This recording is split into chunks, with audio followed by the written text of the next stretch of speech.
अयोध्या में राम आए हैं तो चुनाव में भी राम आए हैं, ये तो सबको पता है। लेकिन अब चुनाव में शक्ति भी आ गई है। शक्ति भी चुनावी मुद्दा बनने लगी है। शनिवार को चुनाव का ऐलान हुआ तो चुनाव प्रचार का पहला अध्याय ही शक्ति उपासक बनाम शक्ति विनाशक से शुरू हुआ है। नमस्कार, सियासी नुक्ता विद मुक्ता में आपका स्वागत है। आपके साथ मैं हूं मुक्ता सिंह। चुनाव प्रचार ने धार्मिक रंग लेना शुरू कर दिया है। बीजेपी की पिच पर राहुल गांधी की पहली ही कमजोर गेंद को कैसे मोदी ने बाउंड्री पार करा दिया है, देखिए। हम शक्ति से लड़ रहे हैं, एक शक्ति से लड़ रहे हैं। अब सवाल उठता है, वो शक्ति क्या है? जैसे किसी ने यहां कहा,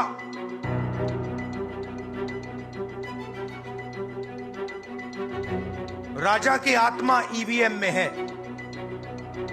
सही है, सही है। राजा की आत्मा ईवीएम में है। मुंबई के शिवाजी पार्क में रविवार को राहुल गांधी ने इंडिया गठबंधन का मंच सजाया। बड़ी रैली की। रैली में एनडीए गठबंधन के नेताओं के साथ आरजेडी के तेजस्वी यादव भी पहुंचे। राहुल गांधी मणिपुर से मुंबई तक 4000 किलोमीटर की यात्रा कर पूरे जोश में थे। लेकिन यहां उन्होंने एक ऐसा बयान दे डाला जिसकी गंभीरता का शायद उन्हें भी अंदाजा नहीं था। ये भाषा और उनकी सांस्कृतिक समझ की कमी का मामला है या फिर जानबूझकर उन्होंने बीजेपी को एक मुद्दा दे दिया है? इस सवाल का जवाब तो राहुल गांधी और उनके रणनीतिकार ही दे सकते हैं। लेकिन राहुल गांधी ने जब बीजेपी और मोदी की शक्ति का जिक्र किया तो ये अब चुनावी मुद्दा बन गया है। पहले सुनिए राहुल गांधी ने कौन सी शक्ति का जिक्र किया और प्रधानमंत्री नरेंद्र मोदी किस शक्ति से उसका जवाब दे रहे हैं। एक वरिष्ठ नेता, नाम नहीं लेना चाहता हूं, इसी प्रदेश के एक वरिष्ठ नेता कांग्रेस पार्टी को छोड़ते हैं और रो के कहते हैं, मेरी मां से रो के कहते हैं कि सोनिया जी, मुझे शर्म आ रही है, मेरे में इन लोगों से, इस शक्ति से लड़ने की हिम्मत नहीं है, मैं जेल नहीं जाना चाहता हूं। जाहिर है राहुल गांधी यहां महाराष्ट्र के पूर्व मुख्यमंत्री अशोक चव्हाण के बीजेपी में जाने और चव्हाण की मजबूरियों का जिक्र कर रहे थे। बीजेपी की सियासी ताकत यानी शक्ति को बयान कर रहे थे। लेकिन बीजेपी तो बीजेपी है और मोदी तो मोदी है। उन्होंने इसे दैवीय शक्ति बताया और तेलंगाना के जगतियाल की रैली में ऐसा उछाला कि अब राहुल को लेने के देने पड़ सकते हैं। उनकी लड़ाई शक्ति के खिलाफ है। मेरे लिए हर मां शक्ति का रूप है।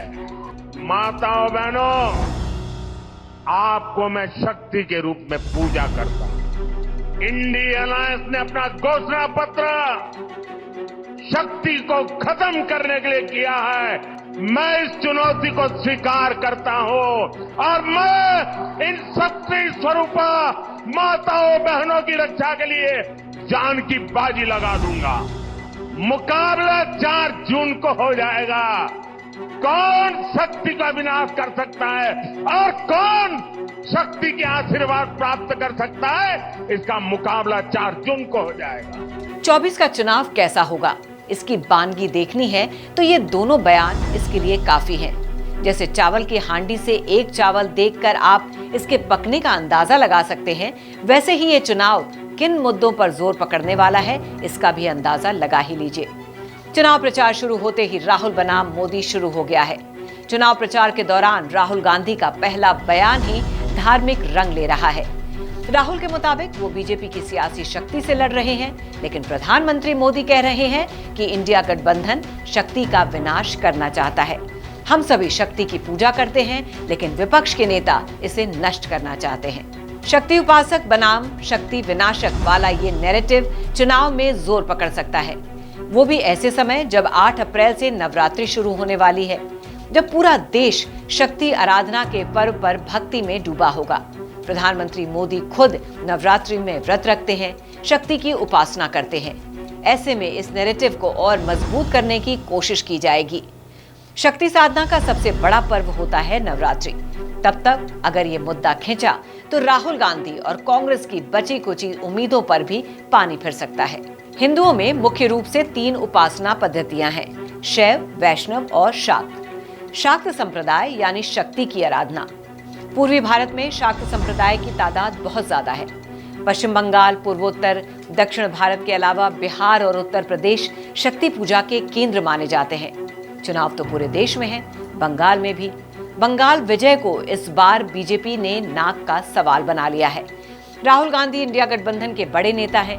बंगाल में कांग्रेस और ममता बनर्जी के बीच सीटों के बंटवारे पर भले ही बात न बनी हो, लेकिन टीएमसी और कांग्रेस साथ साथ है। मुंबई से निकला राहुल गांधी का शक्ति वाला बयान बंगाल में ममता बनर्जी के लिए मुसीबत बन सकता है। पश्चिम बंगाल की मुख्यमंत्री ममता बनर्जी भी शक्ति की बड़ी उपासक मानी जाती हैं। कोलकाता के कालीघाट इलाके में रहती हैं और कालीघाट मंदिर से ही अपना चुनाव प्रचार शुरू करती हैं। वो तो अपनी रैलियों में या देवी सर्वभूतेषु शक्ति रूपेण संस्थिता का श्लोक भी बोलती हैं। राहुल के बयान पर ममता बनर्जी भी गर्व हो सकती हैं। वहीं बीजेपी इस बयान पर राहुल को ही नहीं बल्कि ममता बनर्जी को भी घेरने वाली है। शनिवार को चुनाव आयोग ने प्रेस कॉन्फ्रेंस की तो उसमें साफ कहा कि राजनीतिक दलों को चाहिए कि चुनाव प्रचार में धार्मिक और सांप्रदायिक मुद्दों से दूर रहें, धार्मिक बयानबाजी न करें। लेकिन चुनाव आयोग की हिदायत के 48 घंटे के भीतर ही साफ हो गया है कि चुनाव प्रचार किस दिशा में जाने वाला है। चुनाव में जनता से जुड़े मुद्दे फिर गायब दिख रहे हैं। विपक्ष के इंडिया गठबंधन और राहुल गांधी को ही लीजिए। मुंबई के शिवाजी पार्क की रैली में वो फिर ईवीएम का रोना रोने लगे। जब चुनाव आयोग चैलेंज देता है कि ईवीएम को गलत साबित करके दिखाइए, तब तो कांग्रेस का कोई नेता या कार्यकर्ता ये चैलेंज स्वीकार करता नहीं।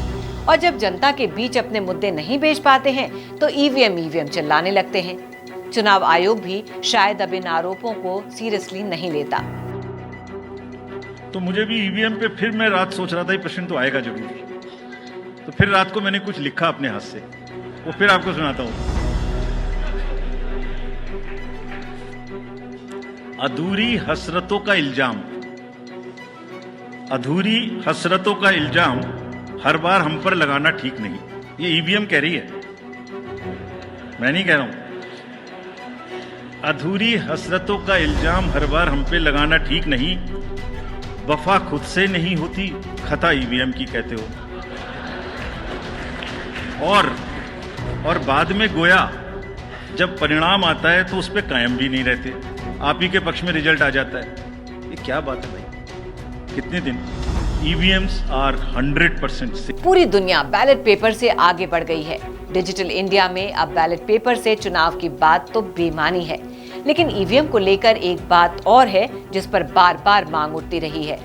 अब तो ईवीएम 100% वीवीपैट से जुड़ गई है, यानी ईवीएम में आप जिसे वोट देते हैं उसकी एक पर्ची voters verification paper audit trail यानी वीवीपैट मशीन में गिरती है। ये पर्ची वोटर को नहीं मिलती है। चुनाव सुधार के लिए ये जरूरी है कि ईवीएम पर सवाल उठे तो इन पर्चियों को भी गिन लिया जाए। अभी तक की चुनाव प्रक्रिया में वही वीवीपैट पर्चियां गिनी जाती हैं जहां चुनाव नतीजों में विवाद होता है। विपक्ष के नेता और चुनाव सुधार पर काम करने वाली कई संस्थाएं मांग करती रही हैं कि ईवीएम के साथ सभी वीवीपैट पर्चियां भी गिनी जाएं। लेकिन चुनाव आयोग का कहना है कि वीवीपैट की सभी पर्चियां गिनने में बहुत वक्त लगेगा, चुनाव नतीजों में देर होगी। ये मांग कोर्ट में भी लंबित है। भारत दुनिया का सबसे बड़ा लोकतंत्र है। जाने अनजाने राजनीतिक दल ईवीएम पर सवाल उठाते रहते हैं। हालांकि जब इसी ईवीएम के जरिए कोई चुनाव जीत जाते हैं तो मौन हो जाते हैं। लेकिन जब इतने सवाल उठने लगे तो चुनाव आयोग को सभी वीवीपैट पर्चियां गिनने के विकल्प पर भी विचार कर ही लेना चाहिए। अरे भाई, अब 7 चरणों में 2 महीने तक चुनाव हो रहे हैं तो चुनाव नतीजों में भी 2-4 दिन का इंतजार करना पड़े तो क्या दिक्कत है? चुनाव लोकतंत्र का सबसे बड़ा त्योहार है। लोकतंत्र के इस त्योहार में चुनाव आयोग मुस्तैदी से लग गया है। चुनाव आयोग कह चुका है कि देश के चुनाव को किसी भी हालत में बदनाम होने नहीं देंगे।